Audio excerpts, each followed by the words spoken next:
School's out, homework's done, so let's kick the weekend off the right way. This is the After School Club.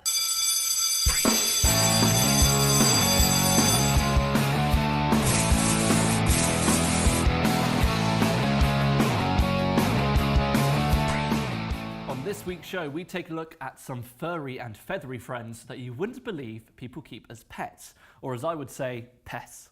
From quick and easy pet toys that you can make for yourself, to ways of training your naughty puppies so they do exactly as they're told. We've got a jam-packed show for you today that you're definitely not going to want to miss. Now, no matter how much we wanted to, some of the crew kicked up a right fuss, so we weren't able to get in any of the crazy animals with us. Luckily enough, the guys down at Moores Valley Country Park invited us along to have a look at some of their birds. And believe me, they're quite a sight.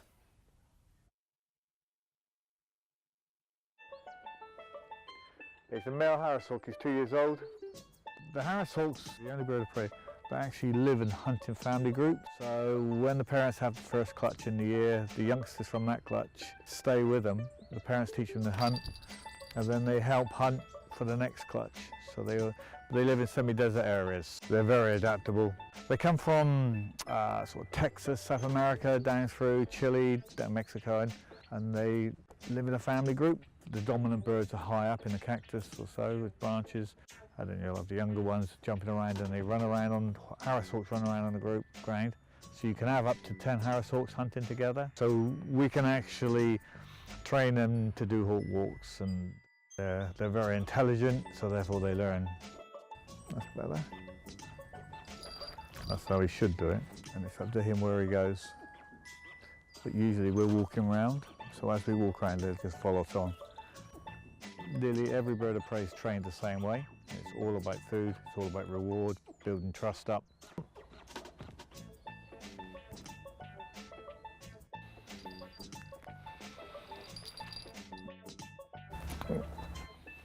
When he's working, we feed him dead chicks.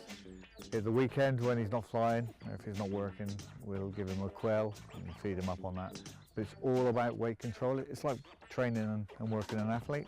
We've got 8 flying Harris hawks, working birds. We can also fly them 2 or 3 or 4 together. They come to work and they sit in on a perch, and they've got a bath if they want it. And then about an hour or so before we fly, I hood them, and then they all get ready and they know when they're going to fly. And literally here, we fly when the rooks are about. They chase off rooks and pigeons and corvids. We don't hunt. It's called passive hawking, because they don't need to hunt. We supply them all their food, but they have instinct.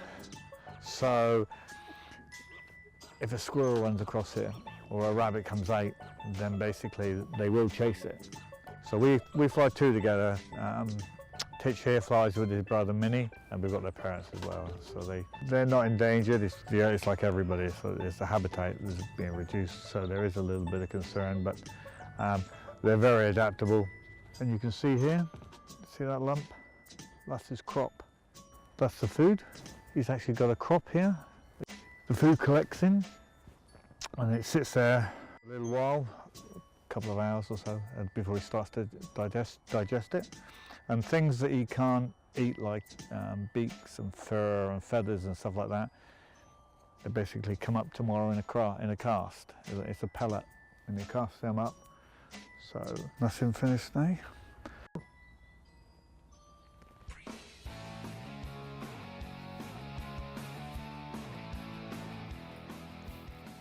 We'll now head over to George to show you some cool ways to turn old clothes into a brilliant game of tug of war with your furry friends.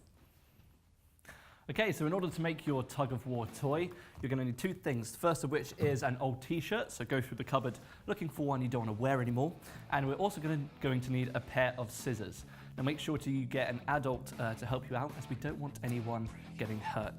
So first things first, take your t-shirt and lay it down. Now what we're going to want to do is we're going to cut out some really long strips. So, start from the back, just going to cut this. It's quite tough. We'll get there. You might need a little bit of force to get through the first stage, as normally some t-shirts can be quite tough. But once you've done that, you want to keep on getting through there until you can make an incision. This isn't working very well, but that's okay. Once you cut up your t-shirt, you're going to want to make sure it's cut into lengths about this size. Get a good bunch of them together. Once you've done that, separate 2 from the pile.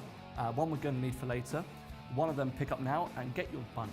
And we're going to want to tie it off at one end. So you may need an adult to help you with this. As always, if you ever need help, adults are always there to give a hand. Right, so you should end up with something like that with lots of little strips dangling down. So once we've done that, move it over to one side. You want to take the strips and begin plaiting them together. So if you don't know how to plait, it's very simple. Put one in the middle and take the ones from the outside, putting them in, one after the other. Make sure it's kept tight at the top and keep on doing this all the way down. Once you finish that, you'll then have a bunch of smaller braids together, and then we just want to repeat the process. So one goes in the middle, another one goes in the middle, all the way from the outside, keep on folding it in. And again, making sure it is kept tight at the top. So once you have finished all of that, you should end up with something along the lines of this. And this is one I made earlier. It's a great tug of war toy. Dogs absolutely love them. I play with my dogs all the time. If you end up having a few braids left over at the end, that's fine, just leave them. Take that final piece you made earlier, that final strip, tie them off, and that's how we finish. So yeah, I recommend you make these. You can make them in all sorts of colours, give them to friends, and yeah, should be a good time for any dog anywhere. So just to prove that this works, so you can definitely try this at home, we thought what better but to bring a dog into the studio.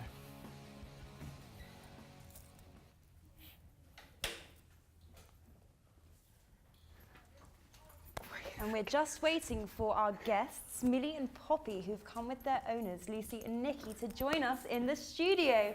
Hello. Hi, how you doing? Hey, guys. Good, how are you? Yeah, very well, thank you. Aww, They're being quite well behaved, which makes a change. Hi. Hello, lovely. How old are they? They're 6, and we got them at 6 months from rescue. Oh, they're beautiful. So yeah, they were quite little when we got them, but they still. Are they siblings? Yeah, they're from the same litter. Oh, I love it. Yeah. Oh, can they do any cool tricks at all? So yeah, we're going to attempt to do a few tricks. I'm not sure how successful they're going to be. Yeah, Millie. Okay, girls, look at me. Come on, look at me. Okay, girls, what's this? And sit. Sit. Sit. Sit and wait. Down. Good girls. Gonna do paw with me. Okay, ready, Millie? You're gonna go first. Millie, sit. No, you're getting confused today. That's it. Good girl. That paw. You're gonna give me the other paw. Good very girl. good. Aw, Poppy, so do you want to go? talented. Poppy. Oh, it's one an adventure, don't they? Hey, Poppy, sit. Oh, good girl. I don't even have to ask them to they just do it. Anything for a treat. That's it. You are good girls. Oh, Oh wow. aren't we love dogs. lucky? I know. Yeah. I absolutely adore them. They are so Millie, nice. you're all caught up. Oh dear, you're getting a bit tangled. Yeah. Oh, well then. So, is there anything else special about your lovely puppies? Oh, what else can we tell you? Well, Millie once went on an adventure. So we were just recently moved into a new house of ours, and we were out on a walk in the woods, and we couldn't find her. So we were searching for ages. We lost her for like an hour. We were really worried, and we thought there's no chance she would have worked out how to get home. So we'd literally just moved in, and we drove back to check, and she was just sat in the drive like, Mummy, Daddy, where have you been? We were like, Millie, how did you? It was like a really wooded area. Like she somehow managed to find it. Like dogs are a lot cleverer than we let on for. Yes, just Make like their that. way home. Yeah. So it's pretty I remember cool. when I was younger, my mum told me that the dogs always remember their first owner or their like proper family. So maybe they just followed you all the way home. Yeah, followed the scent Yeah. or something. Who knows? Who knows? But they are clever. They are clever. Yeah. Oh well. And Poppy, yeah, so these two, another thing about them that's quite interesting, when they were there with their previous owner, they were told that basically they just wanted to get one lab. And they went there and they were basically said, like, these two are inseparable. So if you're going to have to get one, you have to get the other one. It's a bog-off deal, buy one, get one free. I don't know if that was just the breeder trying to make some money or if they genuinely were inseparable, but yeah. Oh, adorable. Well, thank you for coming in. Yeah, absolutely no problem. Thank you for having me.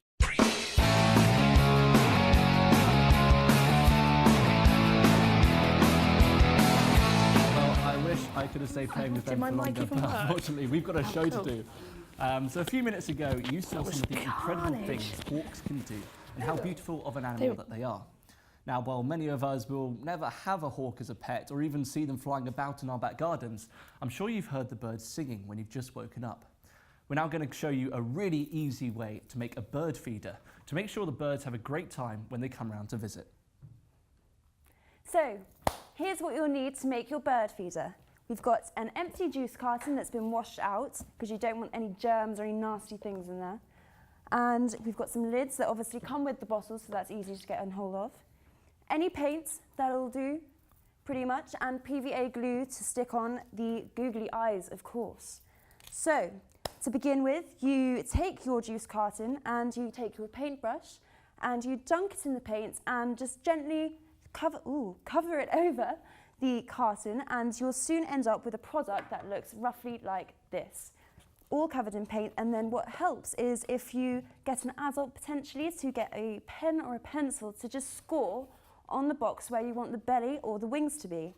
So it will end up eventually looking something like this. But first you take the scissors, which we don't have, but I'm sure your parents will have some, and you cut along here, and then that way you've opened it up to put food in for your bird, which will attract more birds to your garden.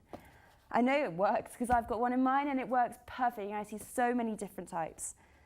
You get the googly eyes next, and you just get some PVA glue and you simply stick it on the back, and you might have to be a bit patient as the glue takes quite a while, but you just stick on the eyes if they're willing, and they should just sit on like so, like this, and then you'll have a face for your lovely bird feeder, and you'll end up with a product like this. And as I said, you can hang it from your garden and you can fill it with fees, and this lovely little stick adds such another thing.